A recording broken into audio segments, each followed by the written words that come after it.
Hi, everybody. It's episode 581 of PodQuest. Hey! It is Wednesday, October 1st, 2025. I am Chris. With me is Walnut. Yeah, I'm here. Drew's a little under the weather and may or may not sound like an old smoking granny right now. Doesn't he always normally sound like a smoking granny? Like, isn't that just his normal voice? Anytime he loses his voice, he gets that very, smoke Yeah. 2-pack a day for 40 years grandmother thing Yeah. going on. And this isn't like a concert loss voice either. He's actually sick. He was actually sick, so he's on the leave. mend. He's on the mend, and will hopefully be back next week. There's like he said it was, I believe he said it was strep, but there's something going around with the throat that's not COVID. So like that could be like some sort of viral strep or something like that that's going around. I don't really know. Yeah, and strep. I see people talking about it constantly. Had it, but not. I don't think I've had it. I don't think I've had it. I've had some bad sore throats before, but like I had one sore throat that was bad enough that like I went to the doctor and they did like the culture or whatever. And it was not strep throat. It was just a really bad sore throat. Yeah. And then the one time I had COVID, it was also like the worst sore throat I could imagine. Like I couldn't really swallow anything for days. Mm-hmm. Yeah, that when I get like my once yearly sick, like major sick, like there's times where I feel under the weather, but when I get like my yearly, like really sick, like knocks me out for a few days, it's generally starts with throat issues. Like I can feel it being very difficult and painful to swallow. So I know that. Yeah, for sure. Yeah. But since Drew is not here this week, we are going to push back the book club discussion for the Life Aquatic to next week. Since that was Drew's pick, and then Rich, you will have the final pick to get us to Kevin Bacon. Yeah, it's a good like we had discussed potentially still doing it, and it's a good thing we're deciding not to do it because I didn't look any movies up. But I did watch the movie yesterday. I watched it yesterday because my boss was out of the office until yesterday, and so it was easier to watch it yesterday during work than it would have been today during work. Yeah, that's all I'll say about that. And that is understandable. Yeah. But we still have plenty of things to chat about. Like Rich, what is on the agenda? On the agenda, so Monster Hunter had their third title update, Title Update 3, and it's a whopping wonderful one singular monster that's a collab quest with Final Fantasy XIV that we're going to get into talking about. I have so much to say about how mad I am about it. Then something about Pokemon from Cobb. I technically kind of sort of did beat Silksong, but didn't, and we'll get into that. And then, Cobb, you watched the Librarians TV series some more, I guess. I believe we've talked about it before. Is it the new series or new season? New series. Yeah. They launched back in like July, I want to say. Yeah. And we just caught up on the last couple episodes we had left a couple nights ago. Nice. So I'll get into that when we get to that. Yeah. But first, how about this Monster Hunter nonsense? Yeah, so for anybody who follows me over on YouTube or anything else, I have been very critical about Monster Hunter Wilds and the lack of support that we're getting. I actually was in an argument online about the use of the word support for this game, where I'm saying it's lacking the support that previous games got, because I feel it's lacking support because we're not getting as much during the content updates. We're not getting as often content updates. The game still kind of runs like trash. And it's just overall it's very lacking compared to the previous two games. But there were like at least 2 or 3 people who were like, well, that's not support, that's content that you're upset about. I'm like, yes, but you need the support from the developer and the publisher to get the content out. Anyway, I've been very vocal about my lack of my disdain for how they are treating this game and how I'm feeling like ripped off, essentially, or like they're not supporting it as much. We're not getting as much for it. The content updates so far, and I'm going to get a little into the weeds about this, but the content updates so far, this is their third content update. Update 1 had 1.5 new monsters. The reason I say 1.5 is because it had a new monster, and on top of that, it added the high rank version of the boss fight from the base game. So, which should have just been in the base game, but it wasn't. The second update had two new monsters. Oh, it was first update had one and a half new monsters and a collab for Street Fighter where you got the Akuma gear and you could Okay. fight like Akuma in the game. The second update had two new monsters and the Fender update where you get an emote that you can play a Fender guitar because it's a collab. And so they made the guitar in real life, so they gave us the guitar as an emote in game. There's a fucking weapon called the hunting horn that when a certain monster, when you make that certain monster's hunting horn, it's just a fucking guitar. Why didn't you just do that with this Fender update? Or, give Yeah. me a great sword that's a giant fucking guitar or something, not a fucking emote. So people were very unhappy, and so between Title Update 2 and 3, they actually released part of what Title Update 3 early. And in doing so, they had to push some things back, but that released some end game content where it released like harder versions of all the existing monsters to get a certain kind of rewards that help with end game. But again, it's a level of random, and you fight these harder monsters, and you may get talismans that have different skills on them. So then this title update, they gave us a Final Fantasy 14 collab that's a boss fight. That is technically two boss fights because it's the base fight that everyone has to do in order to unlock the hard mode fight that is where you get all of the gear from. Um they did this in World as well. They had a Final Fantasy 14. They literally had a Final Fantasy 14 collab. That's how long 14 has been going on for. Yeah, 'cause didn't 14 10. launch in like 2012? It's like, yeah, 9, 10 years, something like that, maybe more. Well, it's more Realm Reborn, so 14, so It was 2014, I 2013. believe. Was that 2013? Maybe. Okay, yeah. So, but yeah, We played it's it. We played it at WebMX, and Eric and I got let go of there in November 2013. yeah. So, yeah. So they had a similar collab. However, I don't really feel like it was as hard. At least the base version wasn't. But also, I had an actual team to do this in. So what they did in World was they sent a behemoth into the world, and you had to fight an actual legitimate monster, a behemoth. Like it actually looks like a monster, and they create a whole system of threat where whoever's attacking the head more will pull the enmity, pull the threat of the monster, and so it kind of develops you to have to do like a roles-based gameplay where you have somebody running as a tank, somebody running as like support and healing, and two people running as DPS. So they did that with this one, and this one is Omega Planetes, which is Omega Weapon. I don't know the lore behind Omega Weapon in Final Fantasy 14, so I can't really say on how much it's similar or not. But in this, it's a four-legged spider-looking style robot thing that happened to like jump dimensions basically into the Monster Hunter world. And the thing is a fucking pain in the ass. It fucking sucks to fight this thing.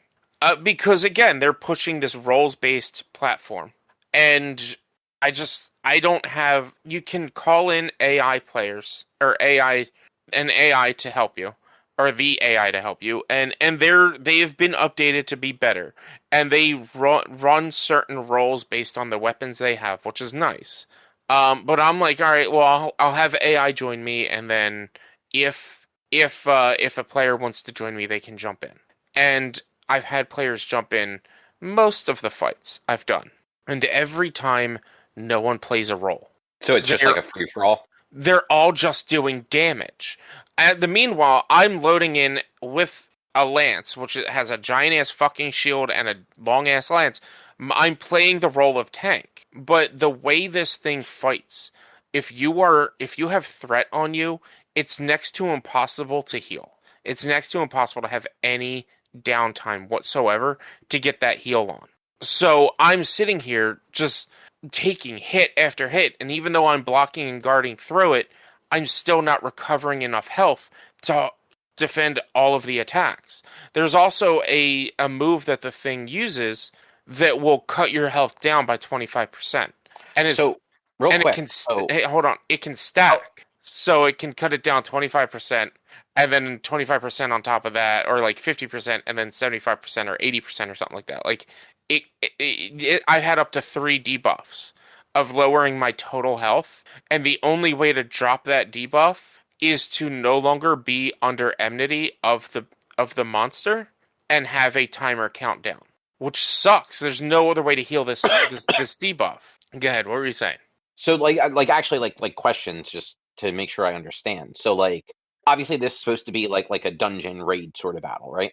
Well, it's a monster hunt. Yeah, it's No, but I mean like as far as like so actually I guess rolling back, I keep thinking of this like it's an like it's a like MMO class. Like do you normally do Monster Hunter battles with like when you're playing in a group with like more traditional MMO roles like no, one person is like holding threat no, like no. so this It is so is that whole thing is it's unique to this it's crossover event. it's unique to any Final Fantasy crossover they've done. Okay, Like so this like is they basically turned it into an attempt to make an MMO.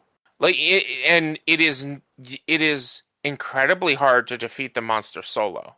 It is suggested by everyone to at least bring the computer characters, the support hunters is what they call them, the AI hunters. Um, it is incredibly hard to do it by yourself. okay. However, everything else in Monster Hunter is generally like doable by yourself. And yeah, they don't do roles in Monster Hunter. I didn't think Uh, so. That's why I was asking. yeah, it's like there are weapons that you can consider for certain roles. Sorry, Chase was scratching. I had to check them. There are weapons that you can consider for certain roles. For instance, the sword and shield can actually use items while the weapon is still out. So that is generally considered to be one of, if like you're going to be a healer, you're going to like, if you're going to build a healing build, a friendship build is what most people call it, you're going to use sword and shield so that you can be attacking. Oh, people are low on health, and you have armor skills that make it so that when you heal, everyone heals with you, stuff like that. But it still utilizes your potions and things like that. And it's you have to max out the skill to get the 100% heal for the ranged heal. Otherwise, you're only healing them for 25% or 50%. There's also items that you can use that throw out more healing and that throw out like AoE healing for everyone in the party that you don't need to have those skills on, but you can only hold 2 or 3 of those in your pocket when you go into a hunt. So, like, you can kind of play that way, but the way they have put together basically Rise and Wilds is the game is all about DPS. There is no major strategy anymore. Like you can put together those gimmick builds like that healing build or using just your cat to do all the damage, or like people call it the Pokemon build or the summon build. Because there are skills that will buff your cat and make sure your cat does more damage. There are ways to do those, but those definitely aren't the meta, and they're actually so much weaker that it's honestly ill-advised to use them because it like the hunts will then just take forever. And like you wouldn't be doing the DPS, and you're honestly doing more harm than good by running some of these certain builds as your gimmick builds for your main build because you're not getting the DPS in anyway. So all the time you're spending healing to save somebody else 30 seconds to heal, you could have built a build to just do the damage, and that person could have taken 5 seconds to heal and then been right back into the fight, if that makes sense. Okay, yeah. So, like, yeah, there's generally no like role specific gameplay, but like there's the hunting horn, which is more of a support weapon. It does some decent damage. However, you play tunes and you can buff your allies around you, and you can place bubbles around that help give extra defense and stuff. Um, and then the ranged weapons are generally more the I like the idea of the higher DPS weapons, but they're like the mage classes, if you would consider that, because they are generally the better armors for these gun weapons are weaker. The one that have lower defense because you're made to be further back. But even with the bow and arrow, the bow and arrow's primary playstyle is to be within damage range from the monster. It's not to be far back. It's supposed to be close in. And with the bow guns, there's actually like the closer you are with some of the bullets, the more damage you'll do. So like everything is made to be close in. Um, but yeah, so this fight, I pushed it for 4 hours and I didn't get a single win. I came close twice. The first time I came close, it was with AI support hunters, and I just I I just didn't get the heal that I needed in time, and I was being the tank. And the AI is good. The AI would generally heal me when need be. Which But I mean, it's something. yeah, like they have done a good job at coding in this AI support system. But then anytime I had players, like it was turning me toxic. I was yelling, like I'm not getting my fucking heals. I can't heal. I'm constantly getting knocked down and knocked away.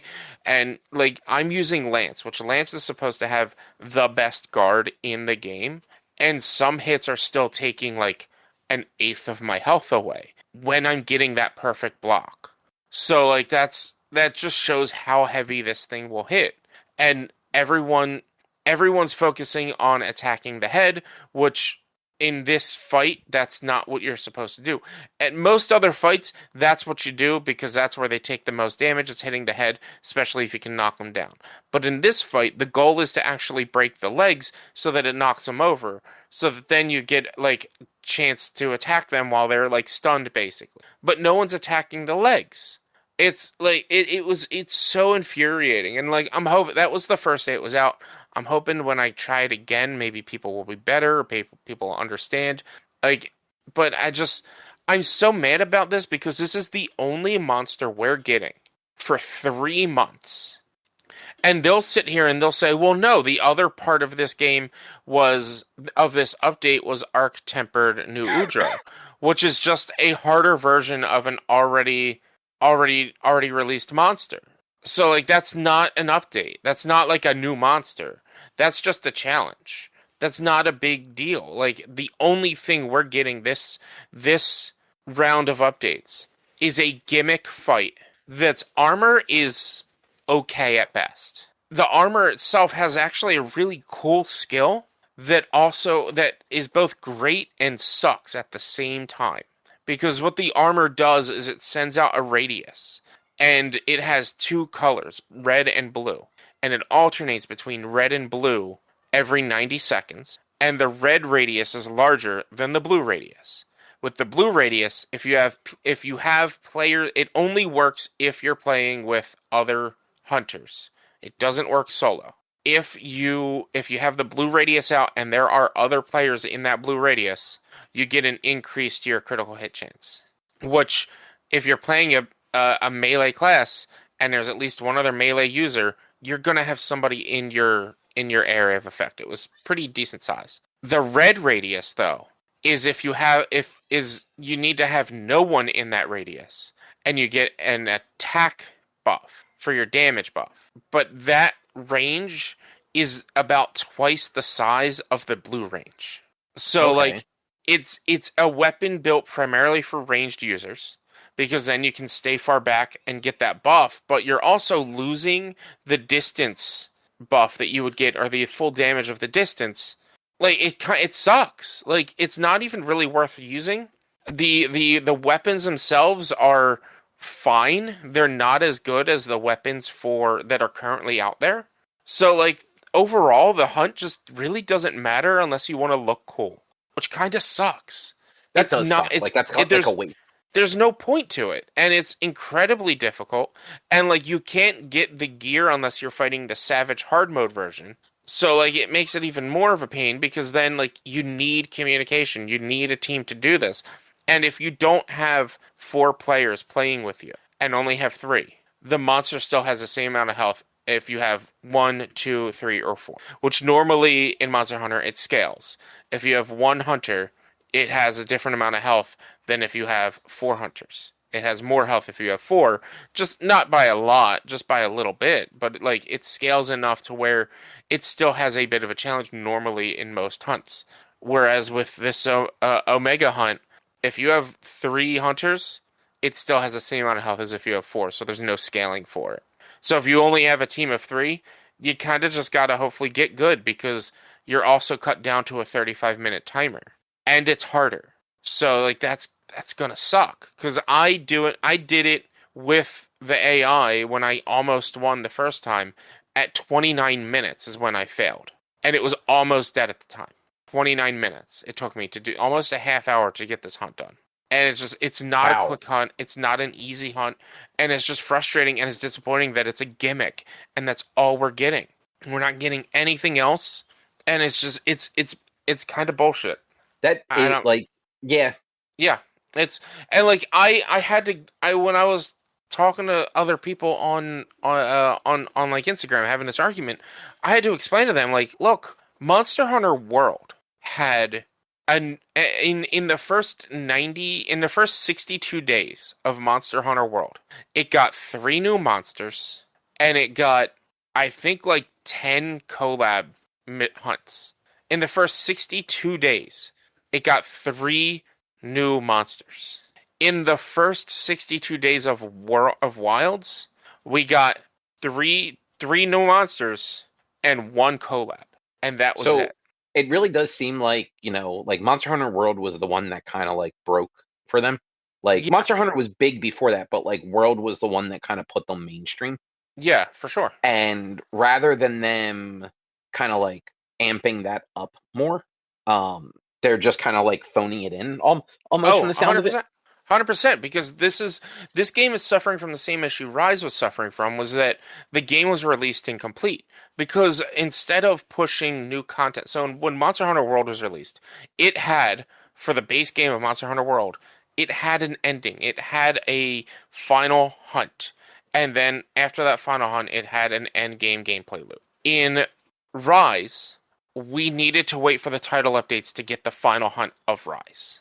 And in Wilds, we still have not gotten the final hunt yet. Like I said, the base game didn't even come released with the hard mode fight of the final boss of the basic story, of like the pre-credits story. Like it didn't even have the higher difficulty of that hunt. And so they are purposely leaving stuff out because rather than put in work to help support this game and give everyone more content, they're just going to sprinkle in content to turn it into a complete game after a year, which is gonna suck which not gonna suck. It does suck because in 20 years, if somebody wants to play Monster Hunter Wilds, but the servers are shut down, well, guess what? None of the content's gonna be available because they have to play it offline, and so none of it's gonna be downloadable or installed because everything's not up anymore.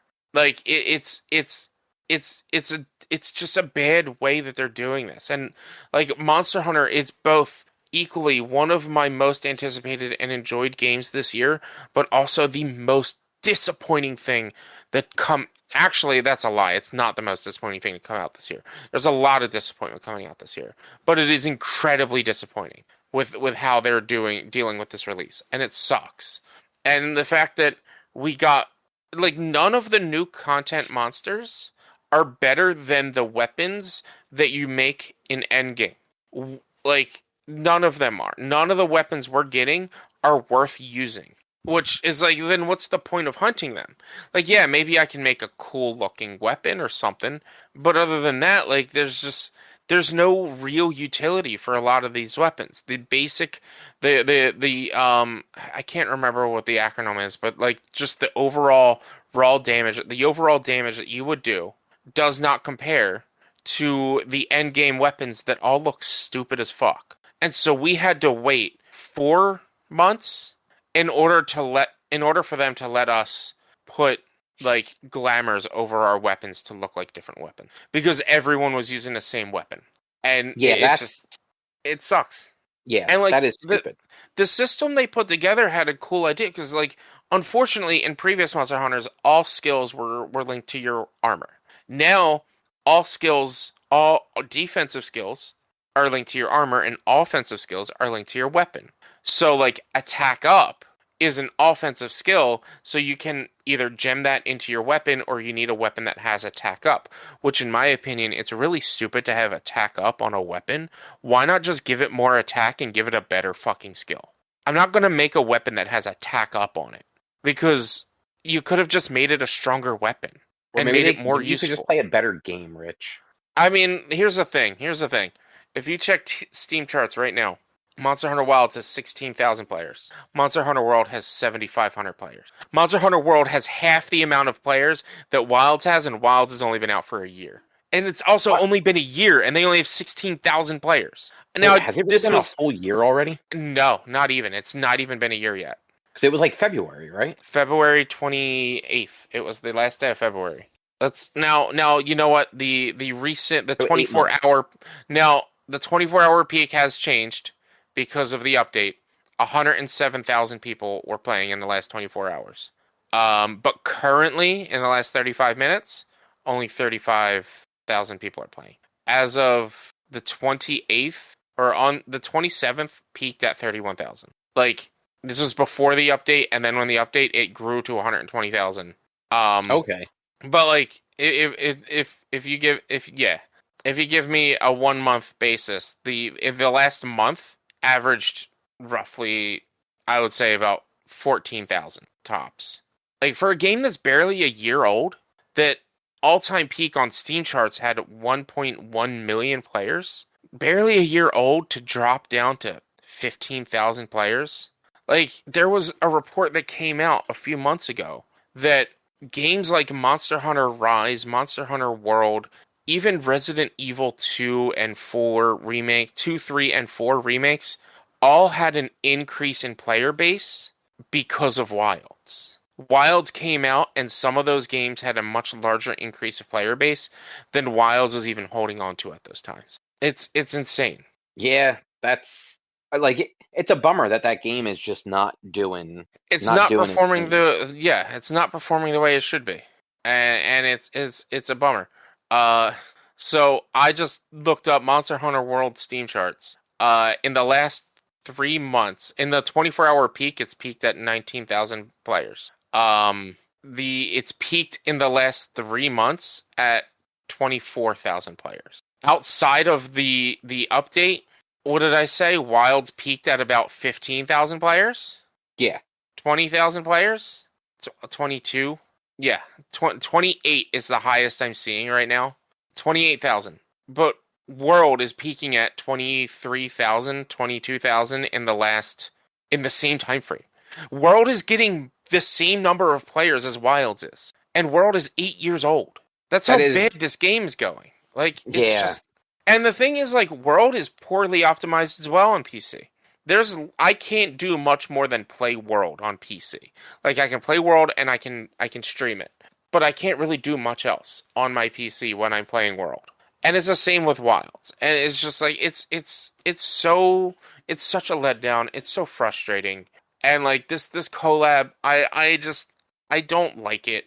I don't mind the idea of making it a harder hunt to where it's advised to use the support hunters. I really think that should be pushed more, is the support hunters, and make these hunts harder in general. But to make it have this whole role-based system and the enmity threat system that is unless you're with other players and you can communicate, like, hey, somebody take threat off me, I need to get this debuff off. Like, the AI does not know to take the debuff off. And there's only one way to avoid getting that debuff, and that's to have a shield placed right under you. But I don't have time, being the tank, to get the things to pop the shield right under me if that's going to happen.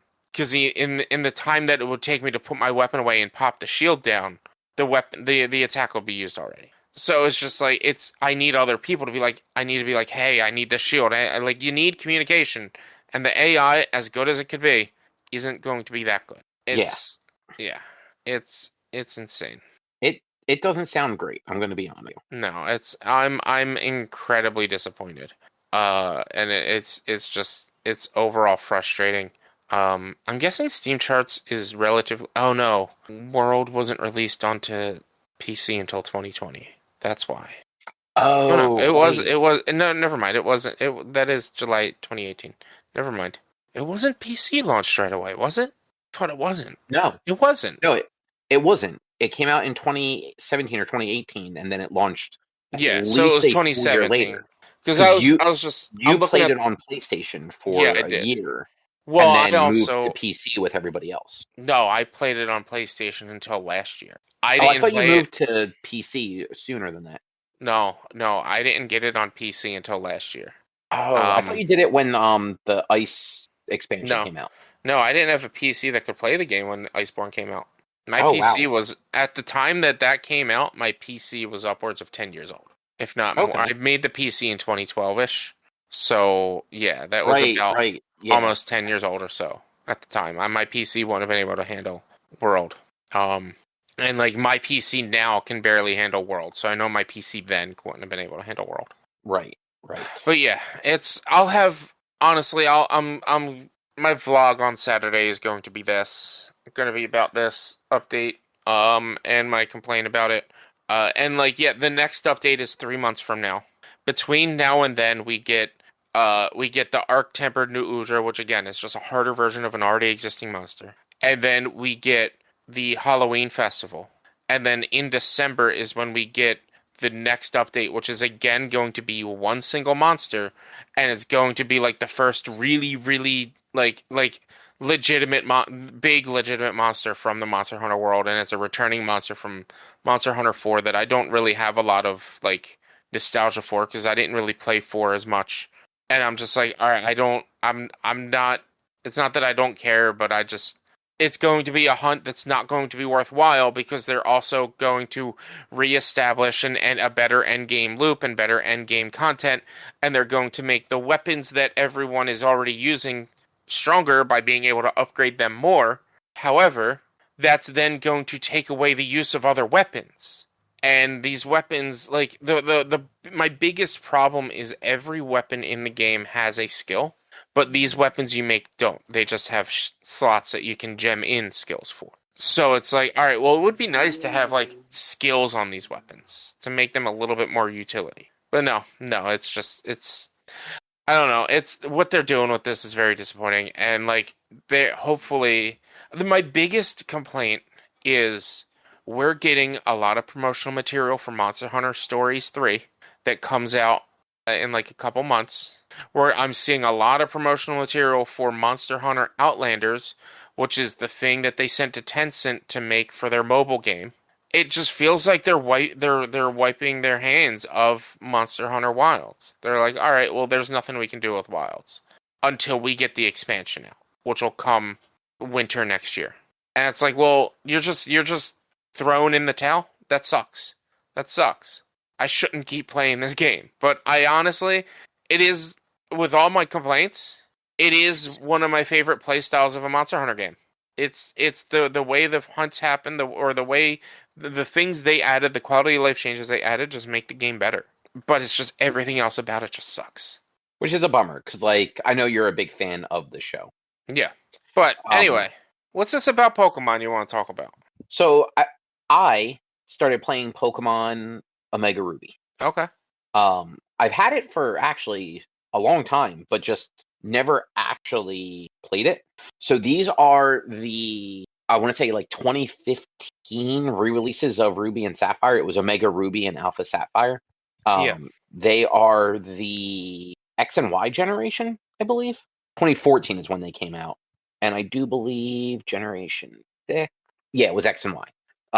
So they're 3DS games. They're like the same core engine as X and Y was, but they're remakes of Gen 3, like the Hoenn generation, Hmm. which that generation and Black and White are the two that like I kind of have the least memory of them. Like X and Y I remember a lot because X and Y was like actually a good story for a Pokemon. That X was the and one with Y like had yeah, was it yeah, was it X and no, Black and White is the story I think about the most. Because Black and White was it Black and White or was it X and Y? Maybe it was X X and and Y that had the story about the Pokemon that was immortal and the man that was immortal. yeah, the old guy with Floette, Yeah. and it was like his special Floette, and it had like died, and he did a bunch of stuff to like revive it. Yeah. And it was upset with him for it. That Yeah. was X and Y. Like X and Y had a surprisingly deep story for a Pokemon game. I Yeah. do not remember anything about Black and White other than that. That's the generation that had Greninja. Hmm. Like that's what I remember of that one. I Um, honestly don't think I ever beat Black and White.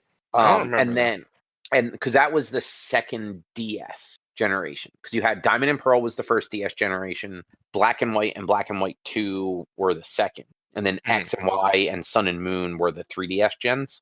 Um, but then you go back a little ways, you go back to Gen 3, that was the only Game Boy Advance generation. Because you had Ruby, Sapphire, and Emerald, and then you had the remakes of Red and Blue with Fire Red and Leaf Green. Hmm. And I played Ruby when it came out originally, but like a little more sporadically because I want to say that came out when I was a junior or a senior in high school, and I just wasn't using my Game Boy Advance as much at that particular time. Um, but like I eventually made it through that whole game, but I have just I it was one time and I have very little memory of a lot of it. Yeah. Um, which is really coming back to me as I'm playing because I'm like, I don't remember any of this shit. But because like I do have like a general idea of the game, I've been kind of like not looking up what to do, but looking up like what the differences are between like what they changed for these remakes versus like how the original games would have done things. Because it added like obviously with the touchscreen, it adds like a whole extra layer of thing. And I don't remember if X and Y had it, but this one has like the Pokenav in it.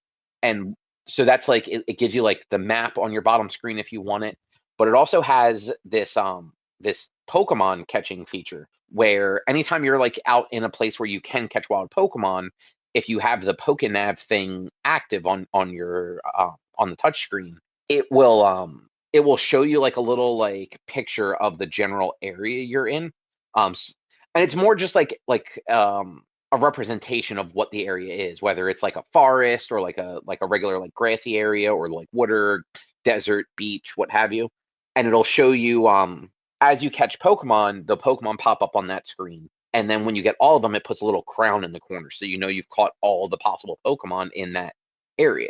So Yeah, if I you don't have the remember little, that. yeah, if you don't have the little, I think that was an X and Y, I think because so, yeah. I assume you didn't play Alpha and Omega. No. Yeah. No. So this must have been an X and Y too, which is why I have like it's like kind of memorable, but I did play a little bit of Omega Ruby back when it came out, just not a lot of it. I actually when I started this game up, I had the first gym badge. So like, you know, I played like 4 hours or something like that. Um, but yeah, so like it does that, and then if you're like wandering around in an area and you can kind of like game the system a little bit by running around in a circle near grass, it'll do like they're not, I don't think they're called swarms, but it'll basically do the thing where you can actually see the Pokemon on the screen a little bit. Like it'll just be in the grass like wiggling around, and Yeah. as long as you because you can creep with the analog stick, you have to walk up to it slowly, and the closer you get, the more details you'll get on the Pokemon until you actually like you'll get the actual shape of the Pokemon. And like usually like you can kind of tell what it is at that point. And sometimes their level is actually a lot higher than you normally find in the wild for that Pokemon in that area. And they will often not I don't know if it's all the time, but a lot of times they'll have like some like unique moves as well. So like when the game shows you how to do it the first time, it has you catch a Poochyena, and that one has Ice Fang as like its only attack at that point, which is not normal for that Pokemon. Mhm. Um, but like through playing it, I ended up catching a level 23 Oddish when I was level 12, which was a bitch. And a level I want to say he was 16, like a level 16 Slack off the sloth Pokemon, Yeah. a level 16 one of them when I was level like 9. Which has been kind of cool because like it gives you that little bit extra like oomph on your team, and because you're catching them yourself, there's no badge requirements like when you have like a traded Pokemon and it's too high level, it won't listen to you like Charizard in the anime. Yeah. um so it's been kind of cool. Like I've spent a little bit of time like in different areas kind of running around seeing what interesting Pokemon I can get at like either with different abilities or at like a higher level. Because so far I'm about to enter the area where I would get the fourth gym back. Most of the wild Pokemon are still like under level 15, and I'm in my mid to late 20s. Hmm. So like fighting trainer battles is great because all the trainer battles are like level, depending on how many Pokemon they have, are ranging from level say 17 to 22. But all the wild Pokemon are like 15 and under, and it's like cool. I keep one hitting. Like I literally can't do anything without just killing them. It's been a real pain in the ass. So doing that little swarm thing and getting them where they are, like level 20 instead, has actually been a benefit. I have put quite a bit of time into it so far. I have my DS here, so I turned it on earlier. So I started playing it on the 27th. So what was that, like Friday or something like that last week? Yeah. Sunday? 22nd or 7th? 27th. 7th Saturday. Yeah. Saturday. So I'm just shy of 10 hours. I've walked 19 Poke miles in the game. My Pokedex is up to 62, which I actually think I think this one actually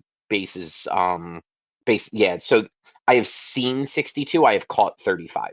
Caught Hmm. or evolved. But and then like I said, I'm about to get up to the fourth gym. I just have to do some of the Team Magma stuff to actually unlock the fourth gym. But Yeah. I'm about to do that. I'm trying to do a different team than I would normally do. So I picked Torchic to start, and it's right now it's level 28 Combuskin. And then I have a Kirlia, which is the evolution of Ralts, the little like psychic thing that's like got like the green like bob looking hair like head thing on it. Does that Hmm. ring a bell to you? Oh, what was that again? Ralts. Ralts. Yeah. So I That's have this. I currently have the second form of Ralts as like a psychic fairy type. I have a yeah. Mighty Yena, a Vigoroth, which is the second form of the Slackoth or whatever they're called, the sloth Pokemon, not the Slack King, the first. Yeah. I have a Swellow because it's the only bird I had found up to that point, and a Gloom. And of all the Pokemon, I'll probably end up like replacing Gloom first, just because I feel like I always like in the different generations trying to make teams with like Pokemon from those generations where possible. Yeah. And I'm pretty sure all the rest of the ones I have are from that generation. Um, if I can find one, I kind of want to get a Sharpedo because apparently they can have almost every HM. Yeah. And this was still the period where like HMs were things you had to teach and you couldn't delete them easily. You had to go find that Yeah, person yeah, and to delete them. find the move deleter, which yeah, I ended up when I was doing my randomizer, I ended up going to the move deleter a lot because I kept changing out my party and whatnot and things like that with new Pokemon and having to figure out like who can use what, and so I had to go to the move deleter and be like, all right, delete whatever HM you have and let's get you a new one. And in Platinum, that's the one where there's 7 HMs, so I need Yeah, it's 7 or 8. Like, there's more HMs than Pokemon on your team. And so, yeah, like, you needed to have somebody have more than one, which that sucks. That sucked so much. yeah. And it's funny. So I found out in this one because I realized at a certain point that like I should have had cut and didn't. That cut in generation, at least in the remake of Gen 3, is not required. You Hmm. can actually finish the game without ever getting cut. Whereas like every other HM, you are kind of like pushed into the spot to get it. Either somebody gives it to you after like an event or what have you. Like I got Rock Smash and Strength, and Rock Smash I got after fighting somebody. And then Strength was given to me by my rival. Yeah. But Cut, you actually in the in the second city. I want to say the second gym city. Might have been the first gym city though. Actually, there's just a house next to the gym that you go in, and that person just gives you Cut for fun. Hmm. Like you don't have to do anything. You don't even have to have beaten the gym at that point. They just give it to you. Yeah. So like Cut is just one of those ones where it makes a few things easier and it unlocks a couple like little side things, basic. But I know for like late game stuff, you definitely need Surf, Waterfall, and Dive. So you need like the 3 underwater ones, along with I believe Rock Smash and Strength. A cool thing in this one, you actually don't need Fly.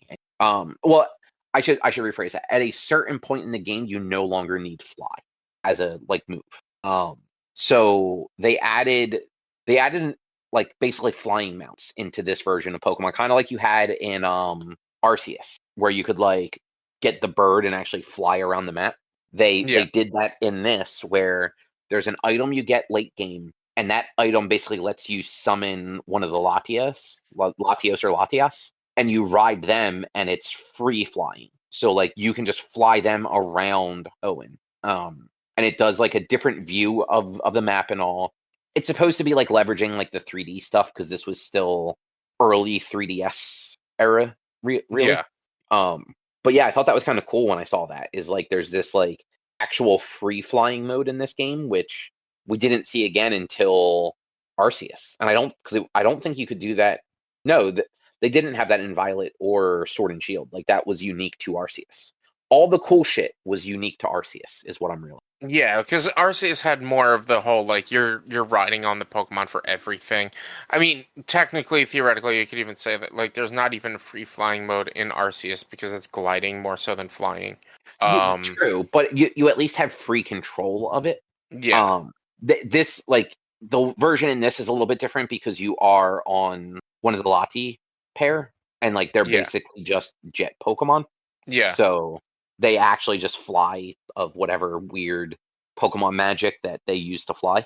But I'm looking forward to getting to that, and I know there's a handful of other things. Like I think actually Mega Evolution, not Mega Evolution, Mega, yeah, I think Mega Evolution is in this game eventually. Because that was the gimmick in X and Y. Uh, I don't think they had Mega Evolutions until I think that was the first X and Y was the first. Unless like you're playing the remake which came out after X and Y, right? Yeah, like so Omega Ruby and Alpha Sapphire were built off of X and Y. That's where like Right. that the Pokenav thing comes in and all that stuff. That's why I'm Yeah. pretty sure I haven't gotten to them yet. But like while I'm like 10 hours in and everything, there's still quite a bit of game to go. Yeah. And I know like there's like because this one has quite a few legendaries too, because you have the Reggie trio, you've got the Latis, you've got Groudon and Kyogre. Though I think you can only get, I'm pretty sure you only get one of them in this game. Like I don't Hmm. think you can get both of them. Whereas like in Gen 2, you could get Ho-Oh and Lugia. Hmm. They weren't. I don't think. I'm pretty sure you could get both of them in both games because it was just Lugia was in the Silver Tower when you had the Silver Feather, and Ho-Oh you couldn't get till the Kanto side of things when you get the Rainbow Feather. Yeah. That I sounds don't right. remember. I don't remember. Um, It right. really seems to be that I missed a lot of Pokemon games. I thought I played them all, and I might have, but I don't think I beat them all, and I just don't remember a lot of them. It's a shame Eh, that like, well, no, actually, because you did Diamond Pearl as an on an emulator, right? well, yeah, I did Platinum on the emulator. Yeah, sorry, I say Diamond Pearl just because it's that generation. Yeah, Um, but I so like mean, Platinum realistically, was a like little bit. It was a little different though. Like the story wise and stuff was a little different, yeah, which it is was why that I'm. third version of the game. Yeah, So like realistically, because you most likely own all of them somewhere, or at least like one from every generation, like if you wanted to play all the Pokemon, like there is no reason you couldn't just emulate them because you do own the physical games. yeah, probably Like not it, though. I traded things in so often back in the day, so it well, was nonstop. Like you can borrow one of my physical copies so you don't feel like a thief. I'm not gonna feel like a thief. I'm I'm Uh, kidding. I know. The likelihood of me going back and we've gone over this. I have a hard time going back to older games in general. So like the likelihood of me going back to some of these games, it's just like the only one I think I'd play right now is X and Y because I love that story so much. It was like the first one that really impacted me and had a great story, and that was also unfortunately the last one that had a great story, and was I would say No, Sun and Arceus Moon. had a cool story. Well, I don't count RCS because it's not mainline. It's spin-off. And but like even what's it called? Like I think Sun and Moon had an all right story, but like that one well that was the last little bit of having actual like challenges in the game. And then after Sun and Moon it was just like all right, handhold, handhold, handhold. It's like all right, well this game these games are for children now. These games are for Yeah, children and they're for multiplayer play. That's yeah. really what they are. Like, Even this one, like I'm seeing like your rival at least still picks the Pokemon that is strong against you. hmm Um, but like he's also like a little bit of a pushover and like not really your rival. Like he's actually like friendly. Like yeah. generations 1 and 2, they were actually rivals. Like Blue or Gary, whatever you want to call him, was a dick. Um, and then in Gen 2, it was the kid that steals the Pokemon Yeah. was also kind of a dick. And then in this one, it's like it's the professor's kid, depending on whether you go with the male or the female player character, is where hmm like it like decides which rival you have. And I think all of them after this one are basically like that because it's for the most part at least the female player character, like, well, not the po- the female avatar in Gen 3 and Gen 4 are definitely the female companions from the anime. Yeah. And I I think think it's so. the same for the black and white generation. Because black and white was the one that had like the whole group of kids. There was like it was like you and your 5 friends all Yeah. decided to go become Pokemon Man. And one boy and one girl are like the player avatars, depending on which one you pick. And the girl is also in the anime. hmm So yeah, Pokemon's doing that whole thing. Yeah. Yeah, like I'm actually having a lot of fun playing Alpha or Omega Ruby. I Yeah. almost called it Alpha Ruby. I'm like, that's not the right name. Oh, for Um, Ruby. but yeah, it looks pretty good because it is the 3DS graphics. The animations and stuff aren't bad. Getting to see like a little bit of like overworld stuff. There's been a few like almost like cutscene sort of things that have happened a few times too. And like overall, it's been fun to go back to, and it's one of those I never got around to playing these after I got them. And then I never played Black and White 2 or Ultra Sun and Moon, but I own a copy of each of them. Like I Yeah, I own like a believe. No, I have two copies of Sun because friends got me a copy of Sun for my birthday, and I was like, I already have, or maybe it was a copy of Moon. I don't remember, but I have an extra copy of Sun or Moon. which is actually kind of funny. Um, Oh no, but yeah, it's I like I have Sun and Moon is what it is. So yeah, I have both. okay, yeah, because like I generally like, and for a while there, it was like Erica and I would both get them. Like all the Switch ones for sure are like we have each of the Switch games, and like Erica plays one of them for like 10 or 15 hours. She usually doesn't finish it, but like she gets enough time out of it to make it worth the investment, essentially. hmm And then like we had done that with a bunch of like the DS and 3DS ones too.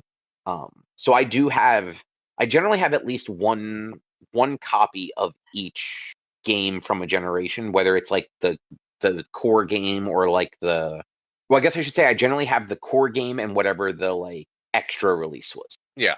So like I have copies of, if I remember correctly, I actually have physical copies of Red, Blue, and Yellow, Gold, Silver, and Crystal, Ruby, Sapphire, and Emerald. And then when you get to the DS, I think it's like I've got Diamond and Platinum maybe, and then like Black and White 2. So I have the Black version and then like White 2, because that was the generation where they did sequels instead of just like remakes of the original.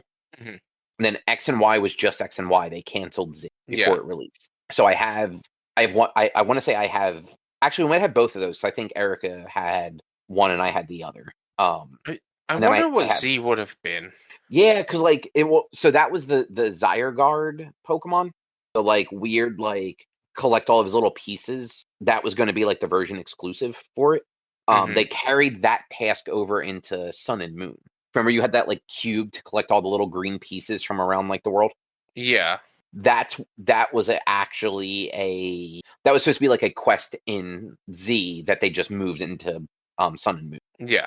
But yeah, so like I have a way to play every Pokemon game, and I still have I have a Game Boy Advance that will play them, to play the old Game Boy and GBA games, and I actually think in the house we have three 3DSs and a regular DS still, because like I have a 3DS XL and Erica has one, and then I still have the Legend of Zelda DS and 3DS, because I had gotten the DS when I worked at GameStop, and they released the Triforce colored one, and then they did the same thing for the 3DS before the XLs came out, and that was the original 3DS I bought. So like I can just play every Pokemon if I wanted, but they're very long, and I'm just kind of interested in playing some of the ones that I either didn't play really at all or just like have no memory of. Yeah.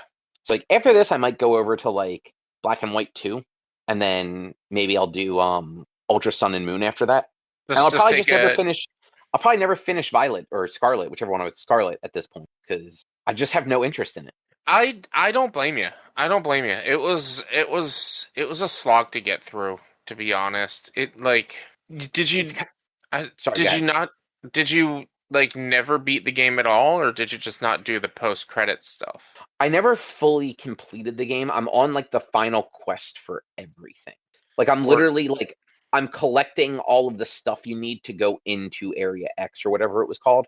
I think okay. the only thing I finished the douchey kid and his sick Pokemon, who like he ended up not being a douchebag by the end. But like he Hmm. was a douchebag early on. I Yeah. finished that one. I finished the team one where it was the girl with the Eevee was the Yeah. leader all along. And I think the last thing I had to do before I can go into the thing, into the volcano thing cave, is the Pokemon League basically. And like I have all the badges or whatnot. Like literally, I can just go in there and do it. It was one of those like, I kind of like got my fill of that game because there wasn't really like I don't know something about it just didn't like. No, there was no puzzles, there was no real secrets. It was the basic most bare bones go and hunt Pokemon game I've ever played. Yeah, and it was one of those things where Arceus introduced so many cool mechanics that Hmm. weren't in this one that like it felt like a big step backwards in a way where like going back and playing the 3DS or older doesn't in a weird way. I think Yeah. like because like you expect those games to be like different mechanically. It's because you're going back in time and not forward in time. Arceus came out before Scarlet and Violet. So you're like, all right, well, they incorporated this catch Pokemon or this live battle system, and they didn't have either of those. Like, Yeah. And it like I was like, understand that like Scarlet and Violet were like deep into production when Arceus came out. So like I do like on a fundamental thing understand why those like mechanics weren't all there. But it just yeah, felt but like I would counter argue though that these teams should at least be staying in cahoots with each other and being like, hey, this is a feature that's gonna be our game's gonna be built around. So maybe you should probably include something similar to that. Which like I guess they tried with the free battle system, which like if your Pokemon was strong enough to defeat Pokemon, they would just fight them and otherwise they wouldn't. But like that didn't really it didn't do much. Like it was nice to have all the Pokemon out on the overworld, but other than that, like that's really the only thing we got from Arceus was that. And it's like I should have just been able to catch the Pokemon without having to go into battle. yeah, like that is what I would prefer. Yeah. I would also honestly I think they should get rid of quick balls. Yeah, like That takes the challenge out of catching Pokemon. Like I've caught like and now this is a randomizer, so I don't know if like that changed it up. But I've caught my fair share of legendaries with a fucking quick ball. First go. That is a quick ball is basically a master ball as long as you use it right away. And it like I really feel like they should get rid of them. They I shouldn't use them anymore. They should I actually make don't catching mind if they Pokemon more difficult. exist. I don't mind if they exist, but I think they do need to adjust them a little bit. I think like if it's a weak Pokemon or a super common Pokemon, sure. Like let the quick balls work the way that they do work. I don't think like in Gen 4, you can just walk up to Dalgia and Palkia, throw a quick ball and catch them every fucking time. Yeah. And like it's not like that for every legendary, but yeah, you like 9 times out of 10, you just throw a quick ball and you catch it. Like Yeah. so like yeah, just keep them because they are cool, especially for like getting certain things. But let it be a little challenging for certain ones. Like there's already like the catch rate for a lot of Pokemon aren't as low as they used to be, but like the appearance rate still is, if that makes sense. Mhm. Like, it's hard to get certain Pokemon to show up, but then like once you're in battle, it's fairly easy to catch them. Yeah. This also might be a bit of a hot take. Um, I think random Pokemon, um, like yeah, random encounters, they should scale to your level. Just because then like then I don't have to run the risk of killing the Pokemon that I want to catch because I'm not using the Quick Ball. Like that's the only reason, like to have the Quick Ball is like, all right, well, this is a Pokemon I really want, so I have to catch it. But then it takes away the challenge of trying to battle and catch it. I don't know. I have some problems with Pokemon lately. Yeah, I mean, like, I think I wish Pokemon had like difficulty settings because, like, where I'm at now in the game, I've gotten just strong enough that gyms aren't a challenge. Hmm.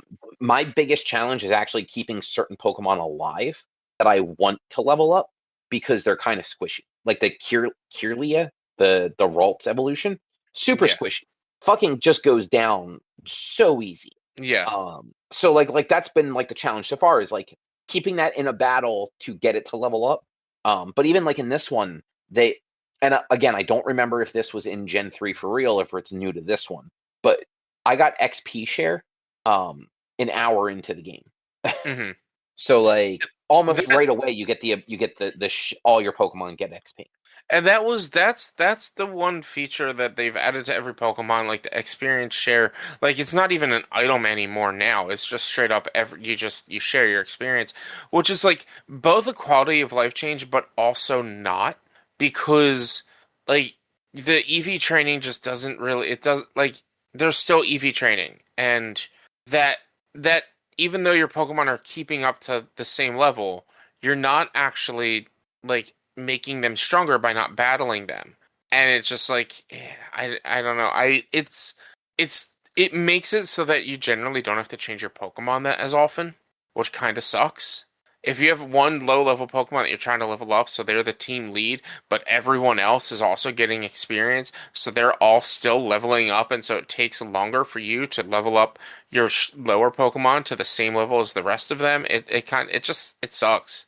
Yeah, like at least in this one you can turn it on and off. So depending on what I'm doing, I will turn it off so that everyone doesn't get experience because it also cuts your experience for like what Yeah. like the primary battler gets. But like overall, like I think Gen 3 was still at least in that challenge zone in a lot of ways. Yeah. I have just I play in a way where like if I'm playing like for real and I'm not just trying to like kind of like zoom through it, I do all the trainer battles. Like I like in Hmm. any area I fight every trainer. Yeah. Or at least as long as I see them, I should say. I don't always try to catch all the Pokemon, though this one makes it a little bit easier because you can actually see if you've gotten all the Pokemon in an area. Hmm. Um, but I do at least try to do like all the trainer battles. So I am significantly higher of a level than like even the gym leaders are right now. And also like for what it's worth, I just beat the third gym not that long ago. The third gym was in its low to mid 20s versus like Gen 1, Gym 3 was in the like Lieutenant Surge was in the 30s. Yeah.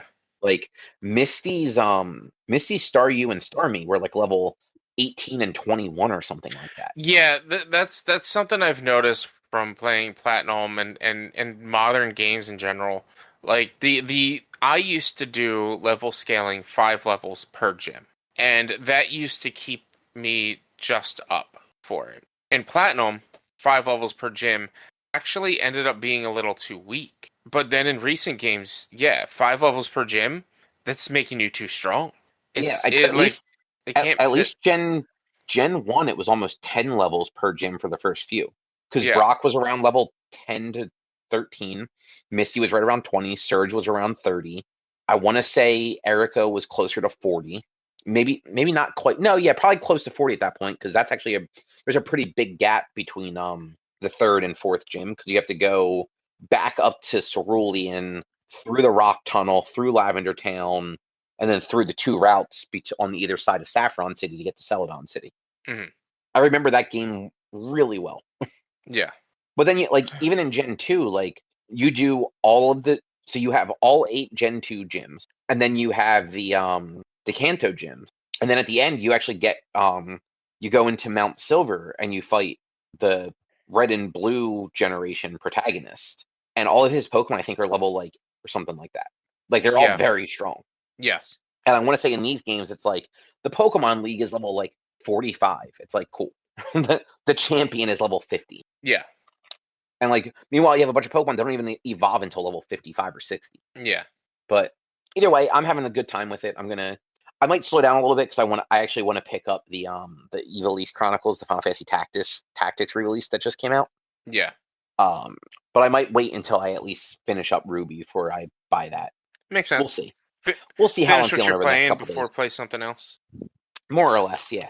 But and a side note, tomorrow we have the Stardew Valley thing that we're going to the Oh, lucky.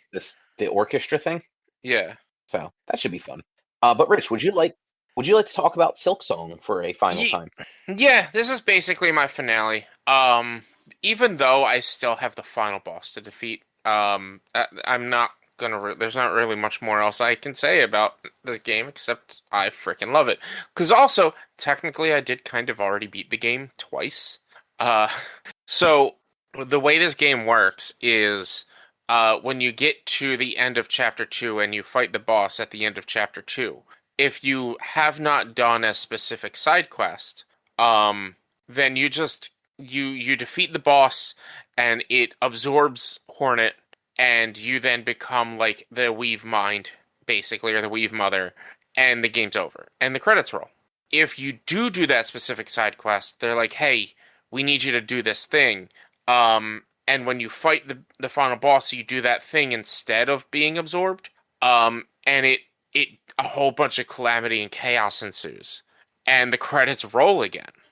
So I defeated that boss twice. Once to see the bad ending, and once to see the medium ending. And when you go to reload your game, your save file, it's like it's not corrupted, but it's covered in some weirdness. And so you actually have to press the A button or whatever, like the select button, a few times on it to break the stuff. And then it loads in with more story and it loads you into Act 3. Where then Act 3 is going back around the entire map, where it's changed a little bit because like things have been broken and destroyed and whatnot. But you have to go back, find your way back through the map to find some certain items, in order to be able to get an item so that you can go fight the final boss again, basically. And I didn't realize that that's how you get into Act 3. So I go into the final fight not even having had done that side quest because I didn't see it when it was I didn't notice it popped up on like a message board in the game. So I'm like, well, I didn't know it was there, so I didn't try for it. Which I'm glad because there was an achievement for getting each of the endings. So I'm glad I actually did that. Otherwise, I would have missed that achievement. The final boss was fine. Honestly, it was probably like the final boss of Act 2 was fine. There were a bunch more incredible bosses in the game.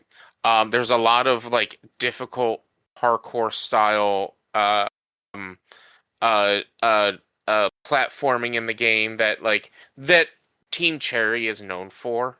I actually did this game's version of the Path of Pain. So, for those of you who don't know, in Hollow Knight, the original, there's an area known as the Path of Pain. I don't think it's actually called the Path of Pain in game. It's just what everyone calls it.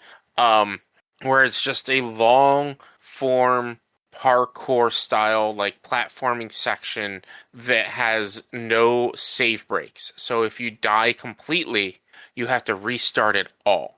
And when I mentioned say completely, if you fall into spikes, there are reset points for the spikes. But there's no reset point for if you lose all your health from like falling into the spikes and dying. So you have to redo it all. And that leads you into being able to unlock the true ending. One of the true endings where you fight when you defeat Radiance in the final fight with the Hollow Knight. There's a couple of other endings in the game that like I don't really count because you kind of need to do the first ending to get those others, and they come from the DLC. So to me, this is the true ending. Okay. So yeah, so there's a section in this game where you actually have to like climb the mountain basically. And it's spike walls on either end, and all of your movement basically in this game is a lot of vertical based movement. So you like whereas in Hollow Knight it's moving left and right and scrolling to the side and then popping up and then scrolling to the left and scrolling to the right. All of this one was going up. So if you fucked up, you're falling all the way back down and having to redo most unless you can save yourself. And I ended up spending about an hour last night working on that. hour and a half working on it. It was tedious, but it was hard, but it was fun. And I ended up getting it, and you don't really get anything for it, which sucks. I thought you got something for it. No, you don't really get anything for it. You just end up getting a decoration for the house that you get in the game, which is a bummer. Like it doesn't add That to is like actually kind of a bummer. it doesn't add to the story clear or anything. There's like apparently a quest that's supposed to guide you there.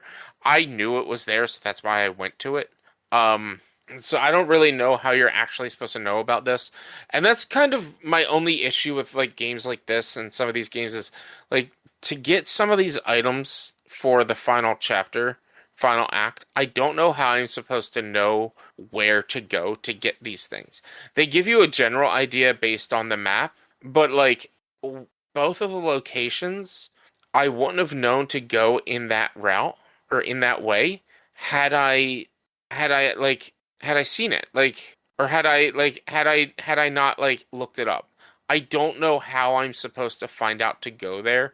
You're kind of just supposed to travel and explore, I guess, because the world did change a little bit, but like one of the things was guiding you to the forest. So I went to the forest, looked all over the place, and it wasn't there.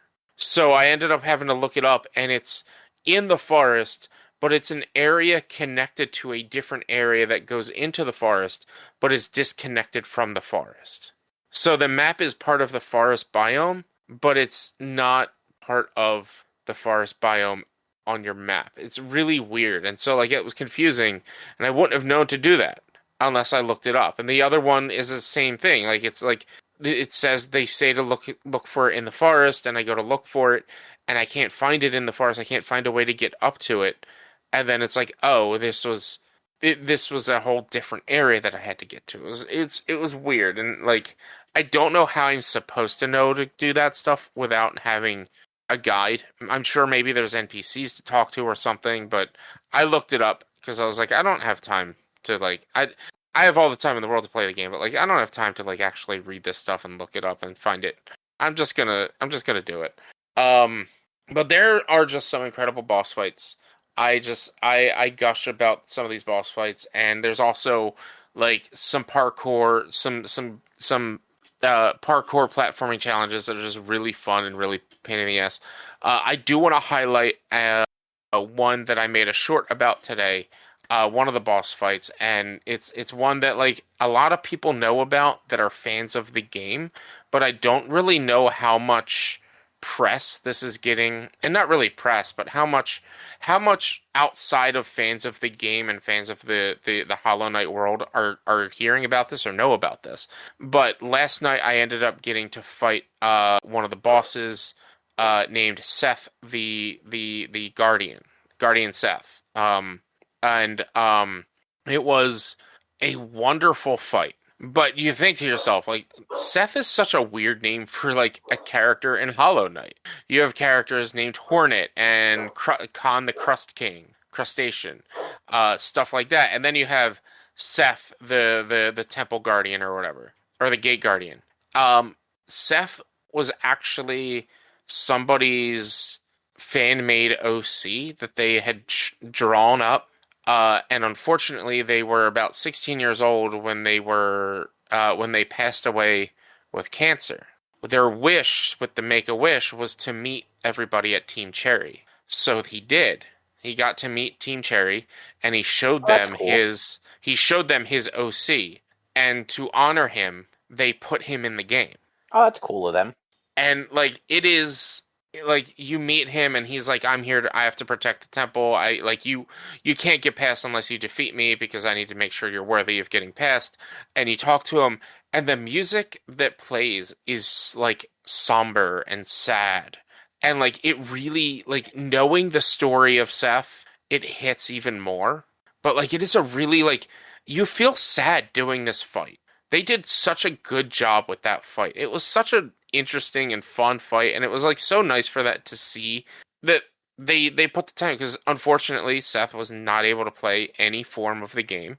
He was not able to see himself immortalized into this game because he passed away shortly after he met them. But it was so nice of them to just do that and put him in there. and Yeah, that it really was was. so good. Yeah, and it was such a great thing to do, and like it was, as weird as it sounds, it was such an honor to fight a cancer patient, man. Like it was an honor to fight him. It was so cool. But yeah, there's just so many incredible boss fights in this game. The final boss is tough. The true final boss, I guess, the Act 3 final boss. I was able to get it down to phase 3. I don't know how many phases there are. I'm not looking up how many phases there are for the boss, but if this is anything like Hollow Knight, you're gonna take it down to a certain point and then you're gonna have to fight another boss after it. And so like I have a feeling after I defeat it, I'm then gonna have to fight another boss, and if I die against that boss, then I'm gonna have to redo all of it all over again because that's how it was with regular Hollow Knight. Um, but it's tough, it's intense, and like I'm so glad they were able to like set me up just like on a bench right outside. And the only reason I stopped wasn't because it was 1:30 in the morning. It was because my headset was getting ready to die. That If my sounds about right. headset wasn't dying, I would have kept going to try to beat it because I was like, I kind of just want to beat it now. I have one boss left. I have one. This is the last fight, and I was starting to get into a rhythm. But then, like the last two attempts, I was like, all right, this is my last attempt, and it was a trash run. I'm like, well, I have to do one more. And the second one after that was like, it was a trash run. All right, I have to stop then. It's just not working out. Um, well, yeah, the story is fantastic. The story is great. The art style is amazing. The animations are great. All of like the different little secrets and things around the map and exploration is really cool. I I don't know how people find some of this shit that like I had to look up to find. Um, I wish there is an item you get eventually that will tell you how many like different things you have left. I wish it would like give me a general idea of where some of these things are for certain parts of it. So to increase your total health, you get mask shards, and you need 4 mask shards in order to increase one health mask. I I need 3 more to max out my health, and I don't know where they are, and I don't know which ones I've already gotten. So if I use any sort of online map, I'm gonna end up having to go back to all the other mask shards that I've already been to, which kind of sucks. I wish it would like, since there's already an item in the game that will track your completion percentage when you get to a certain point. I wish maybe it would track like not necessarily where the masks are, but maybe where the masks you already have were, so that you could like figure out like, oh, which ones do you not need, or maybe give you a general idea of like in each region, here's how many masks you've gotten, so that you know where you need to go, like where which one you're missing one for or whatever. Um, well, that's like really my only real complaint, and it's not even really a big complaint. It's just all right. I'm missing out on some items. Maybe one day I'll worry too much, but it's like it's one of those gathering things that like you need to track and you need to mark off that you've gotten them, and I'm never gonna do that much when it comes to a game like this. But yeah, it's stellar. It's such a great game. I can't gush about it enough, and like I wish I could play it for the first time again. But in a couple of months, like I can't. I've played it for a month You need a break. straight now. I kind of need a little bit of a break. Anything else you want to say about it? No, that's about it. All right. Well, then the last thing we have to talk about is the Librarians. Yeah, how is it? How's the new series? Is the new Um, season over? I guess. yeah. So the first season of this new series is over.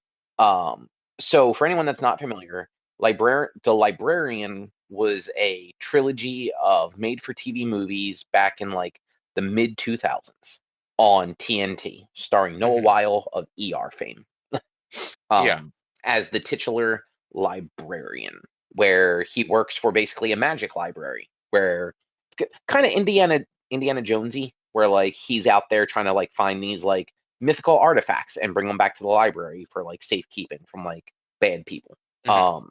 In 2014, I want to say, they did a spin-off series where it was called The Librarian, and where historically there is a single librarian per like generation or whatever. Like basically when one dies, a new one is hired, and that they generally have like a guardian that's like somebody that's like a little more physical. In the show, 4 people got called when Noah Wile's character went like missing. I forget exactly why he went missing in the first season, but like he was gone for a while, and something happened to the library too. Like it was how they basically worked on into in a TV budget in. was by like getting rid of like this big elaborate library and making it like what they call an annex, which is like a part of the library that can be connected to like anywhere in the world, essentially, through like a magic door. But it like brought four librarians in, and they kind of, there were four seasons of them doing like mischief. I think in season 2 or 3, Noah Weil came back as like a special guest star for like episodes, and then in the last season and a half, he was like, if not a main cast member, like was in almost every episode. So it was nice that they kind of like got you connected to like these new characters before like bringing like the originals back in for a while. Hmm. Um, and that show ended in 2018, I want to say. So it's been quite a while. And they just started this new spinoff called Librarians The Next Chapter. Yeah. This one, they connect it to the previous series by having one of the four librarians from the last series in the first episode and the last episode, basically. Hmm. This one, though, you actually follow a librarian from the 1800s who, while fighting somebody, gets trapped in like a time bubble, where for him and the person he was trapped with, time did not pass. But on the outside, like 200 years went by or whatever. And so it's him kind of stumbling through modern day, essentially, trying to be like a librarian again, along with like three essentially assistants, because like two of them are like smart people that kind of just stumbled into things, but were not officially part of the library. And the third one is a guardian who, like, she wasn't like an official guardian, but basically got like the temp job because this guy needed somebody. Hmm. And like the first couple episodes, I wasn't like 100% sold on it, but like as it kept going, like it's very much like still like Monster of the Week. Like there was a loose overarching story leading up to the end, but like it was 12 episodes. Sorry, 12 episodes in the first season. I'd say the first like 8 of them were very much just Monster of the Week. But they did some like fun tropes. Like there was one episode where everybody something happened, nobody really knew what happened, but they all had like different bits of memory. So it was one of those like they all kept telling their side of the story, so you'd see like the same bit of show kind of played out differently. Because like it's one of those like everybody kind of like looks at themselves as like a little bit different or whatnot. Um, and there was another one where a good chunk of the episode actually was happening in somebody's head. So like they did some interesting little TV tropes with it. But like the last like 3 episodes were kind of like the climax where everything actually that like really loose overarching story they kept like just like hinting at in the other episodes finally like happened, and like the big bad guy showed up and they had to like do like a big mission to stop him at the end. And it actually like it wasn't perfect. Like I wouldn't say that like I was like completely sold on it, but I think like it went well enough that I'm interested to see what like what they do at the second season, and if they actually bring in more of the people from the previous series, or Noah Weil for that matter, because I think he's still on that HBO show, right? The It's the show that was getting sued by Michael Crichton's estate for being too much like ER. Yeah. Um, The Pit. yeah, that one. I'm pretty sure he's still on that one, but Yeah. Yes. um, but he is a producer on this, so like there's a chance he'll pop up in it at some point. Yeah. I mean, Oh, I'm sure he could get time to pop up on an episode or two, but The Pit sounds like it's an incredibly intense production, so yeah. Actually, I haven't watched it. I've heard a lot of good about it. I just haven't watched. yeah, I'm looking at actually the Wikipedia for it, and it shows some characters for season 2. Dominic Monaghan is going to be in it, Okay. of Lost fame, and Yeah. actually, that's right. I didn't realize that was him until like I'm looking at this now. He was in the finale. He plays a character at the very end of the finale, which I guess is going to be like a A main regular or something. recurring or something. Yeah, whether he's going to be a villain or not, I'm not sure. But like he popped up at the end of like it was like the stinger of the final episode of the season. Um, Hmm. and Josh Gates from like Expedition Unknown is going to be in season 2. Okay. And it looks like they are bringing back at least one more of the librarians from the previous. So Nice. yeah, should be interesting. And it would be nice if like they did like connect that together a little bit more, just so because like we're basically told in this one that all those other librarians are still doing their job because the previous series got canceled. It didn't end naturally. Like it got canceled after the final season, or like after what became its finals. So it Yeah, was not like hey, we're wrapping everything up and making this like a proper finale. It was just, oh yeah, it's over. Like yeah. that's that. Like most TNT and sci-fi shows, they just end it.